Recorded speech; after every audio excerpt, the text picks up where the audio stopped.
ভাই এত প্যারা নেওয়ার কি আছে? আমারও পছন্দ করে না কেউ, আপনারও পছন্দ করে না, বিষয়টা স্বাভাবিক ভাই। আমরা কারোর কাছে পাত্তা পাই না, পাত্তা না পাওয়াটাই স্বাভাবিক, কারণ বুঝে নিত বিষয়টা, তাই না?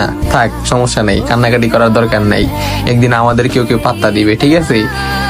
বুঝছেন তো না? ওই কথাটা হ্যাঁ মাথায় রাখবেন ভাই। কখনো প্যারা নেওয়ার কিছু না, লাইফ তো একটাই ভাই। ঘুরবেন, ট্যুর দিবেন, চিল করবেন, মাইয়া যদি পছন্দ করে করবো, না করলে জীবনটা এমনি কাটাই দিবেন। কত মানুষ বনে জঙ্গলে বাস করতেছে ভাই, আমরা তো তাও আছি। আমরা তো বাংলাদেশে আছি, উগান্ডা এখনো যাই নাই। দরকার হলে চলে যাবো, পাবনা আছে সিট খালি, চলে যাবো ভাই। এত প্যারা নেওয়ার কিছু নাই, বুঝছেন? হইবো একদিন আমরাও মিঙ্গেল হয়ে যাবো। আর যেদিন মিঙ্গেল হয়ে যাবো ওই দিন সবারে ভরপুর মিষ্টি খাওয়াবো। আপনারও খাওয়াবো ভাই, আপনার বাসায় 10 কেজি মিষ্টি পাঠাই দিব। তাও কান্নাকাটি করেন না ভাই, আমি আপনার আম্মারে কল দিয়ে বুঝাইতেছি।